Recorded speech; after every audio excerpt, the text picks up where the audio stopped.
Assalamualaikum warahmatullahi wabarakatuh. Hai sahabat semua, apa kabar? Semoga sahabat semua sehat selalu, bahagia selalu, dan selalu dalam lindungan Allah Subhanahu wa Ta'ala. Oke, saya sudah lama ya tidak bikin konten ya. Maklum saya agak sibuk ya. Saya sibuk sedikit, jadi saya lama tidak bikin konten ya. Memang ramai yang DM ke saya, Kak, busy ya Kak, lama tak buat konten. Kalau saya tuh alhamdulillah ya, walaupun subscriber saya sebelumnya saya tidak kenal mereka, tapi saya bersyukur ya mereka betul-betul peduli kalau saya lambat bikin konten juga. Memang selalu DM ke saya, alhamdulillah, terima kasih karena peduli ke saya. Oke, di video kali ini saya akan menunjukkan bagaimana caranya merawat tanaman kucai ya. Di sini ada tanaman kucai yang bukan merawat, maksudnya akan saya biak-biakkan, saya alihkan ke tempat yang lebih besar ya, menjadi lebih banyak tuh. Nah, sudah merimbun kucai ini, jadi saya akan biak-biakkan menjadi lebih banyak ya. Saya akan pindahkan ke pot yang lebih besar biar pertumbuhannya juga lebih cepat dan tentunya jadi banyak juga ya, sebab daun kucai ini cukup lama juga ya pertumbuhannya. Jadi kita memang kalau sudah agak besar tuh lebih baik kita biarkan saja ya. Oke, dan seperti biasa saya ini kan ramai sahabat-sahabat saya yang selalu bertanya kepada saya ya, memang saya ada bikin video seperti biasa, saya menunjukkan menunjukkan cara penjagaan tanaman saja. Saya selalu berkongsi pengalaman hidup ya, berbagi pengalaman hidup, dan banyak juga yang tertarik dengan cerita-cerita saya ini dan kurang lebihnya meminta pandangan lah ya ke saya, meminta tunjuk ajar, walaupun sebenarnya saya juga bukan pandai sangat. Nah, seperti banyak subscriber saya DM ke saya, Kak, katanya, ya Allah, kenapa Kak masih bisa bersabar dengan keadaan hidup seperti itu. Dan kalau saya ada di diri Aka, kalau saya jadi Aka, memang saya ini dah tak tahu nak buat macam mana. Oke. Dan ramai sebagainya ya yang tanya, sampai saya juga menceritakannya dalam satu video saja ya. Saya sebayang DM bukan satu orang saja, saya jadi seperti penasehat juga. Ada subscriber saya bilang saya ini pendakwah media sosial. Ya Allah, jauh sangat, bukan, saya jauh sangat ke kata-kata seperti itu ya. Saya cuma saling menasehati saja, termasuk peringatan untuk diri saya sendiri juga ya. Ada juga yang bilang, Kak, zaman sekarang Kak mau menilai orang baik buruk itu susah. Betul sekali. Dan katanya banyak yang baik cuma pura-pura juga, itu sangat betul. Ini contoh lagi, saya kalau contoh pasti saya yang di sekitaran saya sendiri ya, saya tidak berani memberikan contoh kepada orang lain ya, sebab ini yang dikatakan sekarang nih, kadang katanya baik juga cuma pura-pura, terus kadang sampai menjadikan agama juga sebagai topeng pun ada juga, memang ramai. Oke, contohnya yang saya bilang ya, yang saya bilang dulu, saya susah mau mengatakannya ya, mungkin istri keempat bapaknya anak saya ya. Nah, dia memang saya tak tahu mau mengatakan apa, dia menjadikan agama sebagai topeng ya, karena dia pura-pura menjadi penyewa di rumah bapaknya anak saya itu, pura-pura menjadi penyewa ya, padahal ada hubungan spesial ya, walaupun waktu itu sebenarnya belum menikah, katanya belum menikah, cuma baru berpacaran ya. Oke, dan dia takut ketahuan hubungannya itu sama si istri pertamanya itu. Jadi dia bilang, alah, katanya, si cewek itu bilang, katanya gampang lah sama orang Melayu ini, katanya pura-pura alim saja, katanya saya pintar mengaji, katanya saya tunjuk saja saya alim ke dia, pasti dia tak akan curiga. Nah itu contohnya dia baik yang pura-pura baik. Kita jangan keliru, orang baik yang beneran baik dengan baik yang pura-pura baik itu sangat jauh berbeda ya, sangat jauh berbeda. Seperti contoh itu yang sebenarnya dia ini merampas boyfriend kakaknya ya, sebenarnya bapaknya anak saya ini bercinta dengan kakaknya, tetapi si kakaknya ini mungkin nggak tahu lah, menyombongkan diri, katanya oh aku punya pacar, walaupun dia suami orang, katanya orang kaya, aku nggak peduli nih suami orang juga ya, sebab dia orang kaya, katanya banyak kontrakan, padahal kontrakan dia cuma satu aja, itu yang di rumah dia. Itu juga begini ceritanya ya, saya selalu sakit hati dituduh saya ini menikah dengan bapaknya anak saya ini tidak ikhlas, mau mengincar hartanya ya. Jadi saya ingin menunjukkan, ingin membuktikan bahwa tuduhan itu salah ya. Saya selalu mengajarkan bisnis kepada bapaknya anak saya ini di awal pernikahan juga. Saya selalu mengajarkan bisnis. Sebab saya memang betul-betul sakit hati, saya dituduh nikah karena mengincar hartanya, karena saya bukan orang seperti itu ya. Saya bukan, jauh sangat dengan diri saya seperti itu. Oke, saya selalu mengajarkan dia bisnis, niaga. Lepas tuh saya selalu cakap ke dia, sewakan bili di rumah itu, besarkan rumah tuh kalau ada duit, daripada engkau ada duit digunakan untuk berpoya-poya dengan wanita-wanita gatal, wanita-wanita pisau cukur yang mengikis duit laki orang. Baiklah engkau buatkan bili, tingkatkan lagi rumah, besarkan rumah, sewakan bili. Oke, dia dengar cakap saya ajar dia bisnis. Memang alhamdulillah bisnis dia maju. Masa tuh dia buka kedai baju, dia buka kedai jamu juga, dan untung saya suruh dia bangun rumah dia, besarkan rumah dia jadi 3 tingkat ya, dibuat bilik-bilik, dibuat kamar-kamar dan disewakan. Oke, saya yang mengajarkan dia bisnis, saya yang mengajarkan dia buat bilik sewa, besarkan rumah dia, karena saya tidak mau dituduh saya ini wanita yang mengincar harta suami. Justru saya yang menjadikan suami saya lebih maju. Sebab saya juga selalu bilang ke dia, anak tuh ramai, jadi kena pikir masa depan anak, jangan asik berpoya-poya dengan perempuan-perempuan yang tak jelas. Saya selalu cakap macam tuh, menasihati dia macam tuh. Tapi masalah besar pula tiba setelah dia sukses.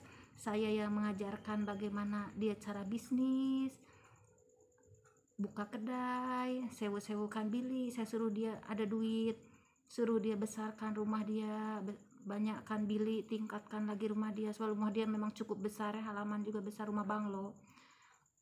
Setelah dia jadi juragan kos pula, ramai pula perempuan pisau cukur yang dia kata tak kisah jadi bini keempat kelima juga sebab kaya. Astagfirullahalazim, kaya apa? Ada rumah aja besar. Kalau kaya tuh duit pun banyak, rumah pun bukan cuma satu. Ini ada rumah sewa satu pun bukan kaya lah pada saya. Itu pun kerana saya yang mengajarkan dia niaga, yang mengajarkan dia bisnis. Kerana saya tak nak saya ni difitnah, saya ni kawin kerana mengincar harta dia. Justru saya ini yang mengajarkan bagaimana cara dia bisnis. Saya menjadikan hidup dia lebih senang, walaupun saya selalu dituduh saya ini nikah dengan dia sebab nak IPF dia, katanya. Ada yang cakap lah, saya tak payahlah saya cakap siapa orang yang mengatakan macam tu ya. Memang cukup Tuhan je yang tahu. Engkau ni kawin dengan dia pun kau nak mengincar IPF dia je kan, dia kata.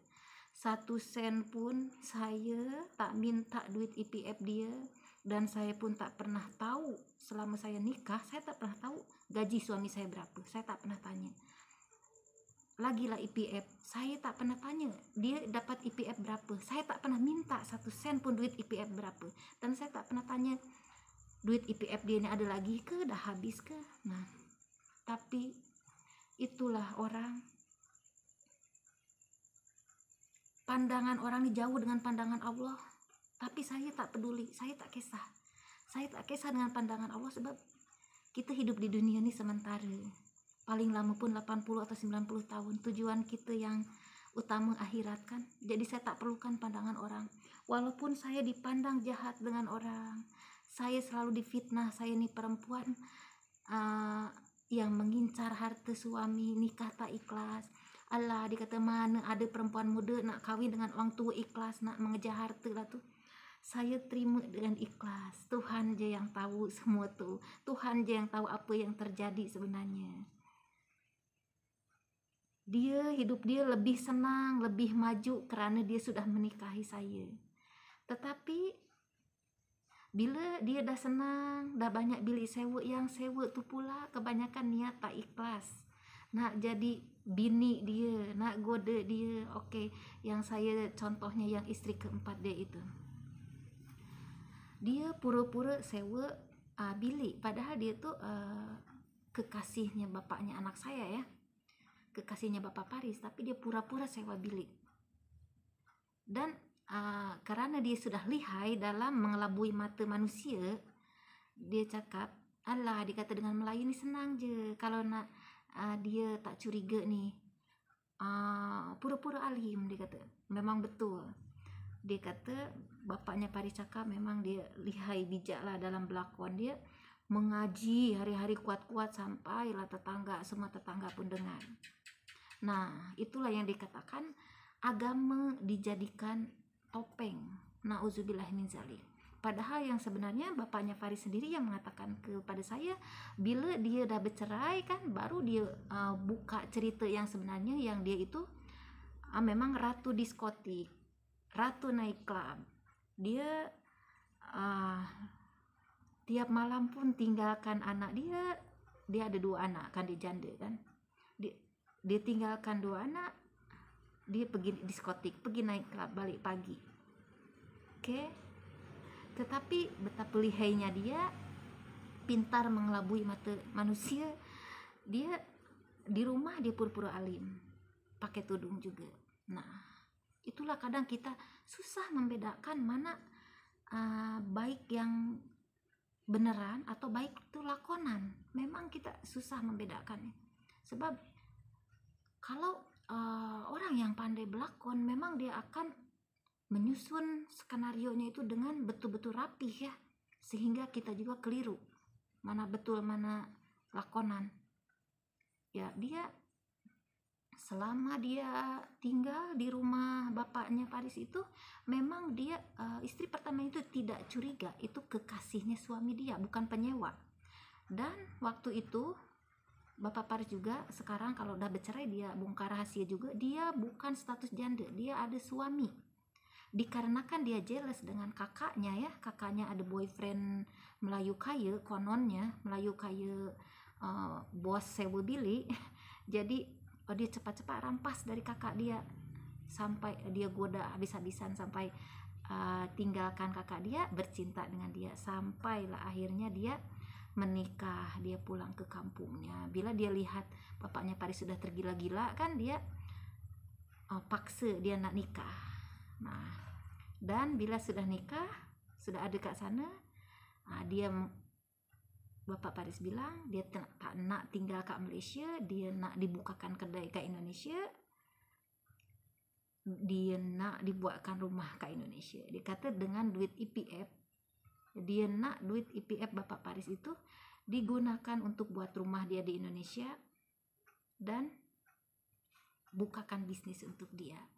Tetapi itulah, mungkin Tuhan masih mau selamatkan dia ya.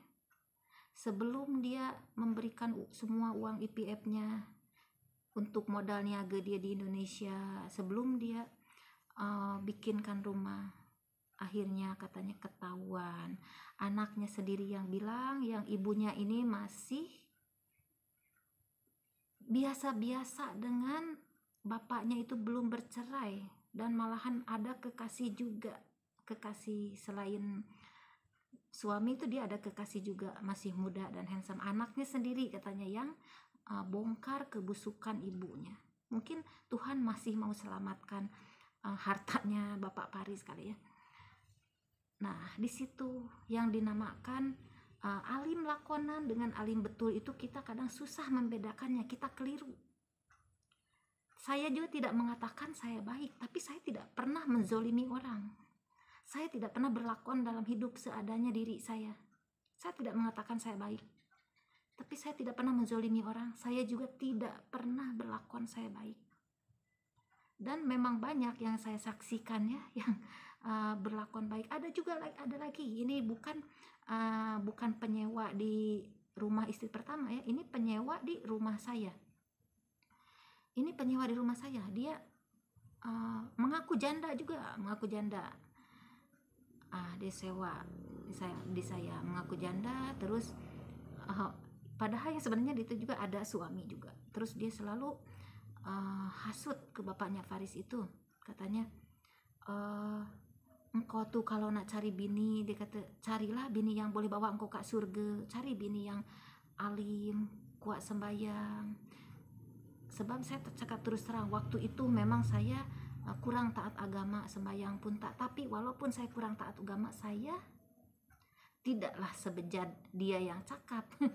Dia yang cakap itu lebih bejat dari saya. Walaupun saya dulu kurang taat agama, saya cuma kurang taat agama. Saya kadang meninggalkan sembahyang, tidak cukup 5 waktu, itu saja. Dia selalu menghasut Bapak Paris, kalau engkau nak cari bini pun, carilah bini yang taat agama, tak pernah tinggalkan sembahyang. Sedangkan dia sendiri tak pernah sembahyang. Dia juga kerja di rumah urut. Dia kerja di rumah urut, dia pakai pakaian seksi, pakai rok pendek. Dan saya walaupun dulu kurang taat agama, tapi saya memakai hijab, memakai kerudung. Cuma kalau di rumah lah ya, memang saya tak pakai tudung, namun pun di rumah. Kalau keluar saya tak pernah tak pakai tudung. Waktu dulu juga. Nah, dia selalu, mungkin Bapak Parisnya juga nggak bego-bego amat ya katanya. Dia menawarkan diri dia sendiri, katanya saya janda, katanya saya janda, saya boleh jadi istri soleha untuk abang. Pas itu suami saya cakap, bapaknya Faris cakap waktu itu, lah dia cakap dia perempuan soleha. Tapi kalau perempuan soleha kalian tekanlah penampilan pun dah tua macam tuh, pakai skirt pendek, lepas tuh aduh dia kata kerja pun di rumah urut. Tapi dia selalu buruk-burukan saya waktu itu ke Bapak Faris, yang patutnya katanya kalau nak cari bini itu cari yang baik, yang taat agama. Sedangkan diri dia sendiri lebih bejat. Jadi itulah yang dikatakan. Nah kalau itu ketahuan lah kan, itu memang betul-betul ketahuan lah. Itu dia agama dijadikan topeng juga, tapi dia dalam berlakonnya itu dia tidak kurang, aktingnya kurang. Kalaulah dia nak tunjuk dia nih perempuan baik lah kononnya, takkanlah pakaian pun macam tuh kan. Kenalah berlakon tuh berjaya betul-betul, lakonan tuh menjadi kan. Ini pada saya lakonan tak menjadi. Dan Bapak Paris pun cakap, dah dia tawarkan dia jadi bini muda aku. Dia cerita dia boleh jadi istri solehah, tapi penampilan dia macam tuh, kerja dekat kedai urut, dan dia pun tua, bukan selera aku. Dia cakap memang umur dia baru 30 lah, masa itu umur saya 30 juga. Dia kata bayak saya. Tapi saya tengok macam emak saya lagi muda daripada dia. Itulah masalahnya. Maaf saya bukan menghina ciptaan Allah ya, kalau body lagi lah. Emak saya walaupun dah tua, body dia cantik, kecil. Ini perut juga seperti mengandung 7 bulan. Nah itulah Bapak Paris. Sungguh pun macam tuh, tapi dia memang selera dia tuh. Tak tahulah saya pun nak cakap apa. Saya sendiri pun yang saya tak teruk-teruk sangat pun selalu kena kutuk lah, inilah itulah.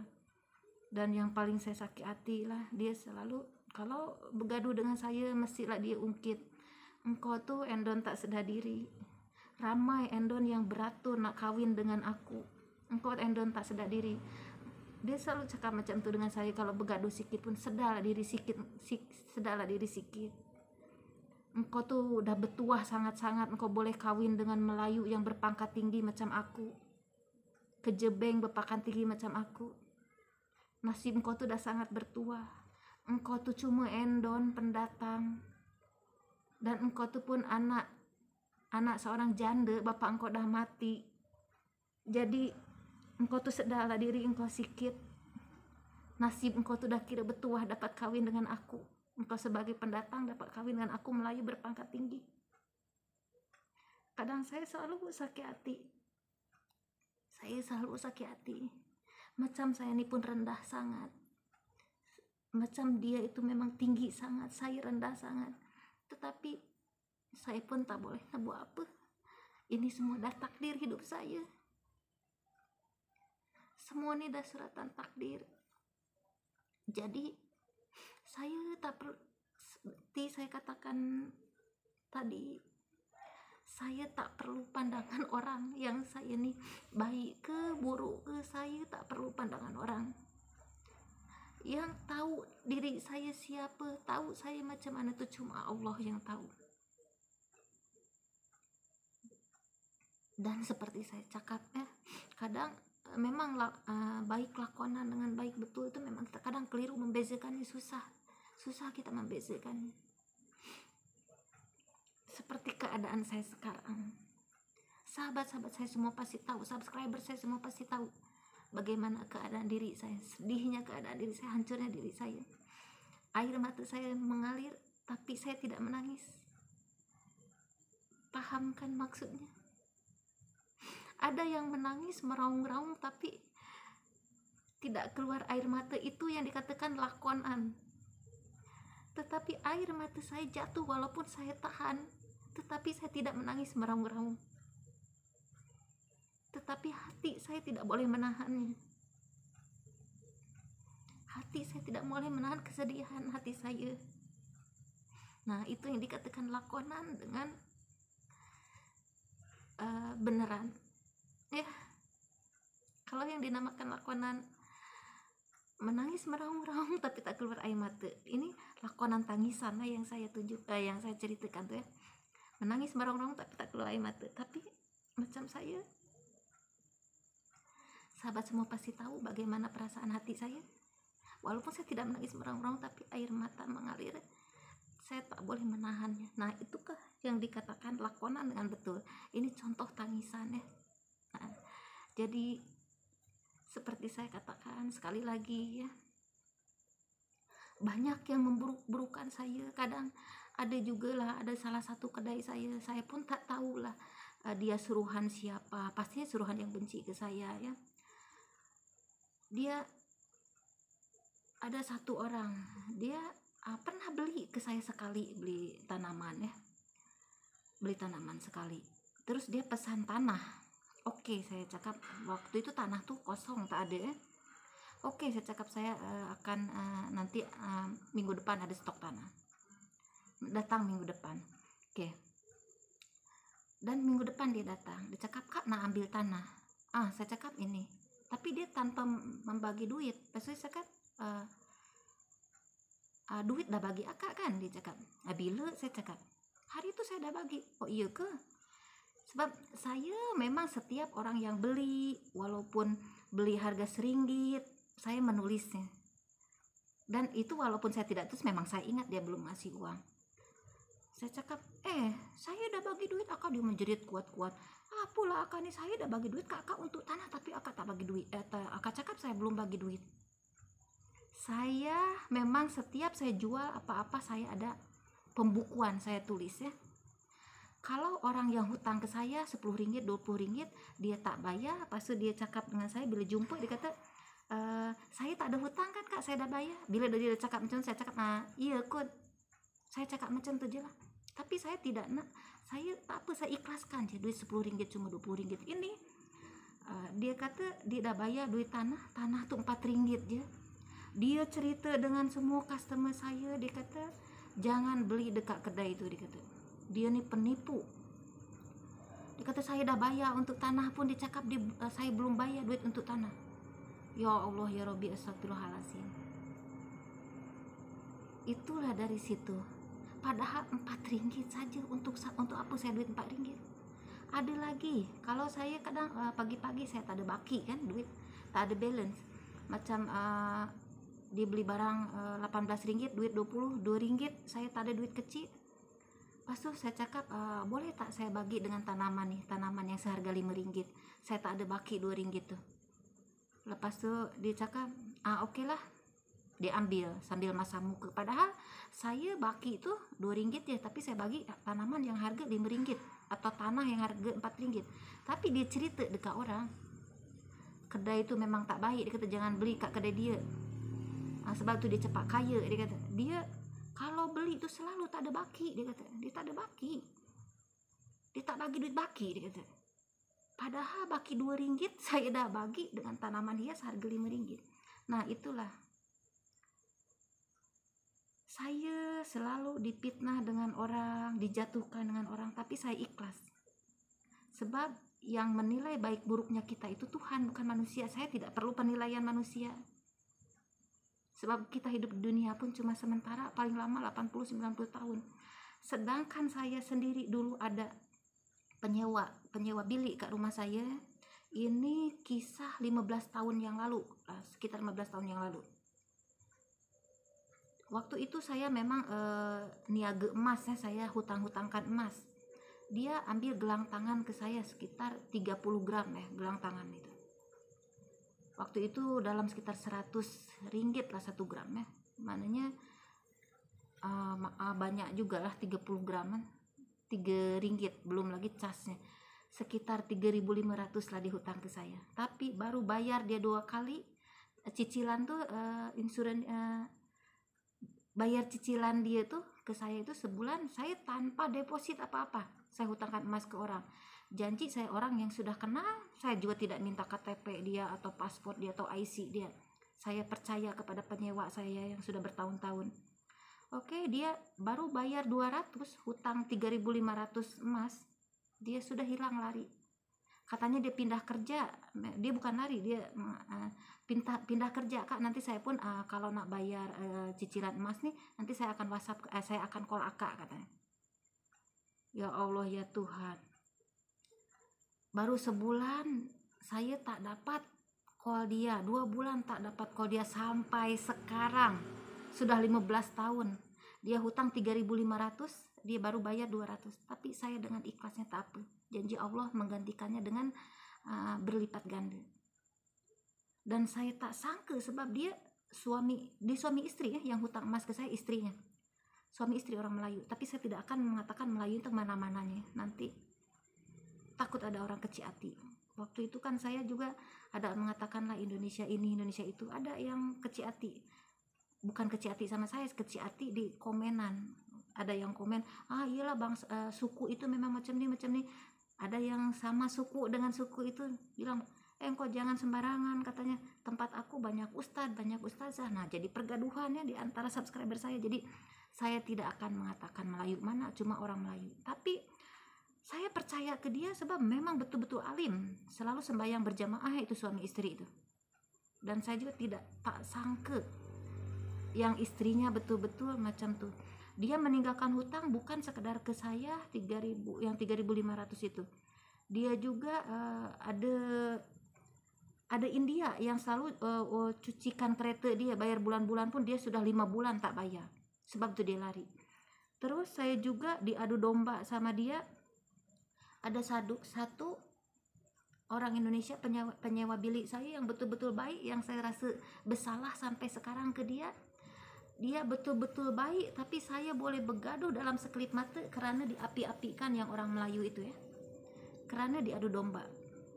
Rupanya dia mengadu domba saya dengan orang Indonesia itu, biar saya bergaduh dengan Indonesia itu, dia juga punya hutang ke orang Indonesia itu. Jadi biar orang Indonesia itu tidak datang ke rumah saya untuk menagih hutang, jadi dia dulu, sebab orang Indonesia juga dulu itu penyewa saya juga ya. Nah, begitulah. Ini jawaban dari saya untuk subscriber saya, follower saya yang selalu DM ke saya.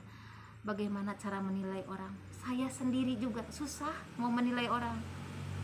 Saya juga kadang keliru mana baik. saya juga keliru menilai orang. Saya tak pandai menilai orang tuh baik beneran atau baik lakonan, sebab saya juga bukan Tuhan. Itu jawabannya dari saya, singkat saja ya. Semoga jawaban saya tadi bermanfaat untuk sahabat-sahabat saya semua ya, untuk subscriber saya semua. Oke, sekarang saya mau memulakan menanam daun kucai dulu. Nah, saya bercerita dulu juga sebab permintaan subscriber saya juga ya. Jadi berbagi pengalaman kehidupan yang saya selalu berharap bermanfaat untuk sahabat saya semua ya. Oke. Di sini saya ada daun kucai yang cukup lama, sebulan lebih saya menyemainya, baru seukuran begini. Dan sekarang saya mau mengalihkannya ya. Sebab kalau tidak dialihkan dia lambat membesarnya. Kalau dibiarkan melonggok macam ini, lambat membesarnya. Jadi saya akan memindahkan separuh ke pot yang lebih besar. Nah, ini cukup besar ya, potnya besar. Oke. Saya akan memindahkannya dulu ya. Sebab kalau tidak dipindahkan ya pastinya dia akan kurus, lambat membiaknya, lambat berkembangnya. Saya masukkan dulu sebungkus tanah organik ya.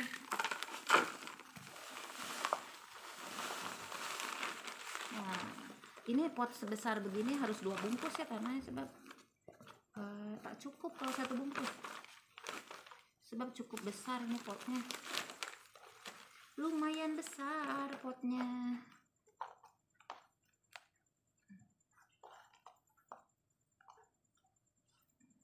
Oke, ini saya ambil separuh ya, sebab kalau biarkan melonggok begini nanti dia tidak akan membesar, lambat membesar.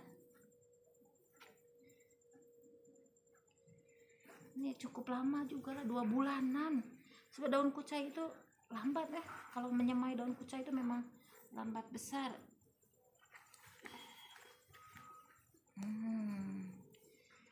Nah, sudah dapat saya. Nah, mau dipindahkan ke pot yang lebih besar. Dan ini separuh saya biarkan di sini dulu lah. Biarkan saja di sini separuh. Tapi yang itu saya pindahkan biar dia cepat membesarnya ya, apalagi di tempat yang lebih besar ya, di pot yang lebih besar pastinya dia akan membesar dengan cepat membesarnya kalau potnya juga lebih besar. Nah, tadi saya ambil separuh, saya meninggalkannya separuh di pot tempat semainya tadi.